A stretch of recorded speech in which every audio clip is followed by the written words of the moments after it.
Assalamualaikum warahmatullahi wabarakatuh.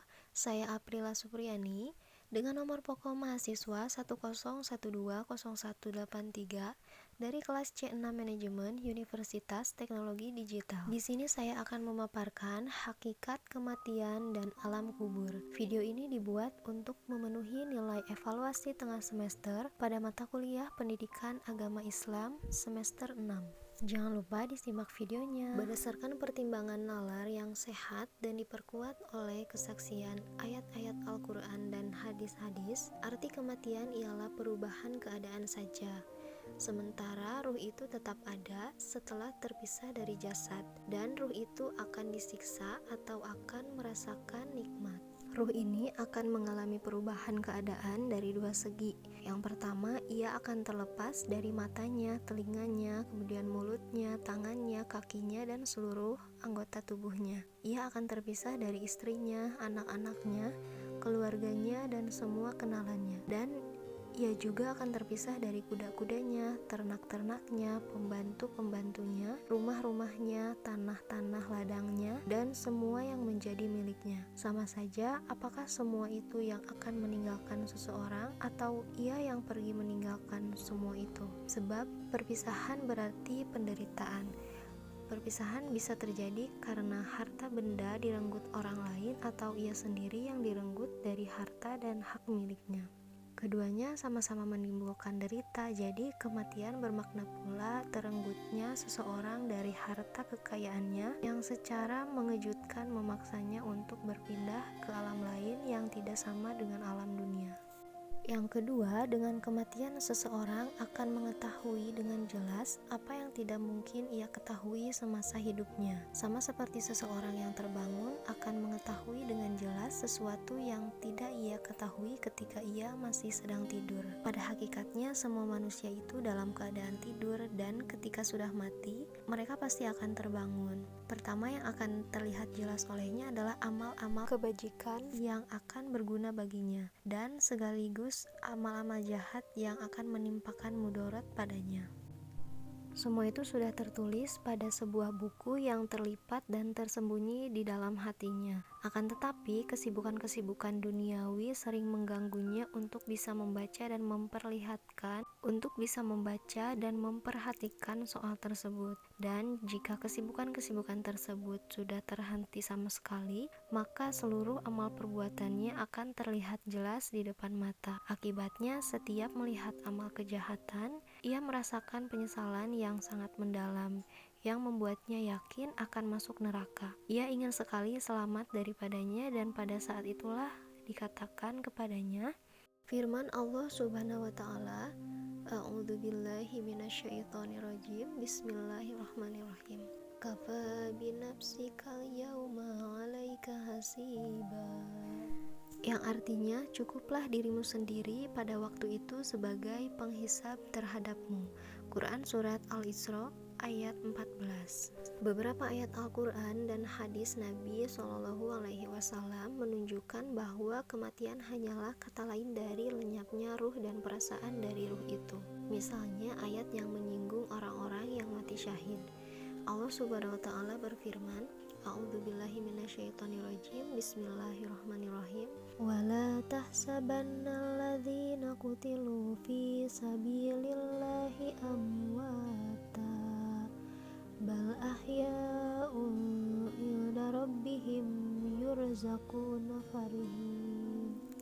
Yang artinya, janganlah kamu mengira bahwa orang-orang yang gugur di jalan Allah itu mati. Bahkan mereka itu hidup di sisi Tuhannya dengan mendapat rezeki. Mereka dalam keadaan gembira. Quran Surat Ali Imran ayat 169-170. Ayat tersebut merupakan masih tentang arwah orang-orang yang gugur sebagai syahid. Pada dasarnya, seseorang yang sudah mati itu pasti akan bahagia atau celaka. Rasulullah SAW bersabda, kubur itu bisa menjadi sebuah jurang neraka atau salah satu taman surga. Hadis riwayat At-Tirmidzi. Ini adalah nas yang dengan tegas menyatakan bahwa kematian hanyalah sekedar perubahan keadaan, dan bahwa kebahagiaan atau kecelakaan yang akan dialami oleh orang yang mati itu bisa disegerakan saat kematian tanpa penundaan. Yang ditunda hanyalah jenis-jenis siksa atau balasan pahalanya. Diriwayatkan oleh Anas bahwa Nabi Shallallahu Alaihi Wasallam bersabda, kematian adalah kiamat. Barang siapa mati, berarti kiamatnya telah tiba. Hadis riwayat Ibnu Abi Dunya. Selanjutnya, apa kata kubur kepada orang yang mati? Orang-orang yang sudah mati itu kadang berbicara dengan bahasa lisan dan kadang dengan bahasa sikap. Bahasa sikap lebih jelas untuk dipahami oleh sesama orang yang sudah mati, seperti bahasa lisan yang lebih mudah dipahami oleh orang-orang yang masih hidup. Rasulullah Shallallahu Alaihi Wasallam bersabda, ketika jenazah sudah diletakkan dalam kuburnya, maka kubur berkata kepadanya, celaka kamu, wahai anak Adam, apa yang membuatmu berpaling dari memikirkan aku? Apakah kamu belum tahu bahwa aku adalah rumah fitnah, rumah kegelapan, rumah kesendirian, dan rumah cacing? Apa yang membuatmu lalai dariku ketika kamu berjalan melewatiku dengan tanpa ketakutan? Jika ia orang yang baik, maka akan ada yang mewakilinya menjawab pertanyaan dari kubur tersebut. Apakah kamu tidak lihat kalau ia suka menyuruh kepada kebaikan dan mencegah dari kemungkaran? Lalu kubur berkata, kalau begitu aku akan menjadi sebuah taman yang asri. Jasadnya akan bersinar cemerlang dan ruhnya akan naik kepada Allah Ta'ala. Hadis riwayat Ibnu Abi Dunya. Itulah yang dikatakan kubur kepada orang-orang yang mati. Selanjutnya adalah siksa kubur dan pertanyaan malaikat Munkar Nakir. Ada sedikit kisah, Al-Bara bin Azib ikut bersama Rasulullah Shallallahu Alaihi Wasallam mengantarkan jenazah seorang lelaki dari kaum Ansor. Rasulullah lalu duduk dekat kubur orang itu sambil menundukkan kepala. Kemudian beliau berdoa, ya Allah, aku berlindung kepadamu dari azab kubur sebanyak 3 kali.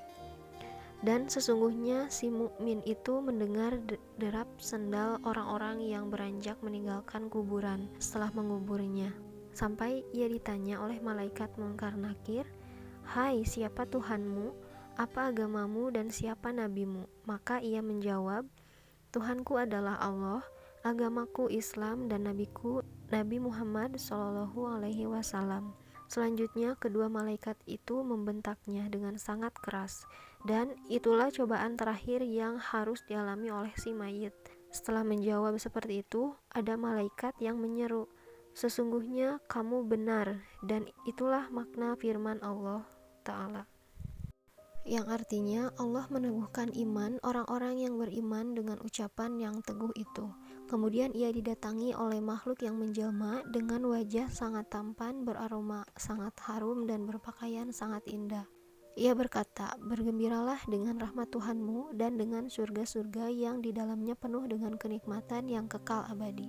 Kemudian ia menjawab, semoga Allah juga memberimu kabar kebaikan. Ia lalu bertanya, siapa kamu? Makhluk itu menjawab, aku adalah amalmu yang soleh, demi Allah, aku tidak tahu kalau kamu adalah orang yang sangat amat bersemangat dalam taat kepada Allah dan malas durhaka kepadanya. Semoga Allah membalas kebaikan. Kemudian Rasulullah Shallallahu Alaihi Wasallam melanjutkan, ia berkata, adapun orang kafir ketika hendak menuju ke akhirat dan beranjak meninggalkan dunia, ia ditemui oleh beberapa malaikat yang keras lagi kejam. Mereka mengenakan pakaian dari api, kemudian mereka memperlakukannya dengan sangat kasar. Begitu ruhnya keluar, ia dikutuk oleh semua malaikat yang ada di antara langit dan bumi. Pintu-pintu langit segera ditutup, setiap pintu surga tidak suka dimasuki oleh ruhnya. Dan ketika ruhnya naik ke langit, ia dilempar dan dikatakan, ya Tuhan, inilah hambamu, si Fulan, yang langit dan bumi enggan menerimanya. Allah Azza wa Jalla berfirman, kembalikanlah ia dan perlihatkan kepadanya apa yang telah aku sediakan untuknya, karena perbuatan-perbuatan jahatnya, karena aku memang telah menjanjikannya. Firman Allah Subhanahu wa Ta'ala, A'udzubillahi minasyaitonirrajim. Bismillahirrahmanirrahim. Minha khalaqnakum wa fiha nu'idukum wa minha nukhrijukum taratan ukhra. Yang artinya dari bumi, yaitu tanah, itulah kami menjadikan kamu dan kepadanya kami akan mengembalikan kamu, dan daripadanya kami akan mengeluarkan kamu pada kali yang lain. Dan sesungguhnya ia juga mendengar derap sandal-sandal keluarganya ketika mereka kembali pulang usai menguburkannya. Lalu ia ditanya oleh malaikat Munkar dan Nakir, "Hai, siapa Tuhanmu, apa agamamu, dan siapa nabimu?" Ia hanya menjawab, "Aku tidak tahu." "Jadi kamu tidak tahu," kata malaikat. Ia lalu didatangi oleh makhluk yang berwajah sangat buruk, berbau busuk, dan berpakaian compang-camping, yang berkata kepadanya, "Bergembiralah dengan murka dari Allah dan dengan siksaan amat pedih lagi kekal abadi." Orang kafir itu berkata, "Semoga Allah juga memberimu berita buruk." Lalu ia bertanya, "Siapa kamu?" Makhluk itu menjawab, "Aku adalah amal perbuatanmu yang buruk. Demi Allah, kamu adalah orang yang sangat bersemangat durhaka kepada Allah tetapi malas taat kepadanya. Semoga Allah membalasmu dengan keburukan." Orang kafir itu membalas, "Semoga Allah juga membalasmu dengan keburukan." Kemudian ia diseret oleh malaikat yang bisu dan tuli dengan membawa tongkat besi yang seandainya seluruh manusia dan jin bergabung untuk mengangkatnya, mereka tidak akan mampu. Jika tongkat itu dipukulkan ke gunung, maka gunung itu akan menjadi tanah yang rata. Malaikat lalu memukul orang kafir itu, dan seketika ia hancur menjadi tanah.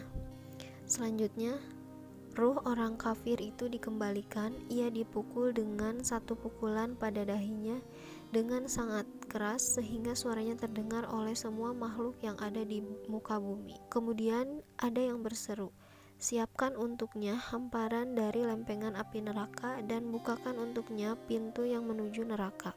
Dan perintah itu pun segera dilaksanakan. Hadis riwayat Abu Daud dan Al-Hakim. Sekian pemaparan hakikat kematian dan alam kubur. Mohon maaf bila ada penjelasan yang kurang jelas, dan mohon maaf bila ada kesalahan. Saya ucapkan terima kasih. Wassalamualaikum warahmatullahi wabarakatuh.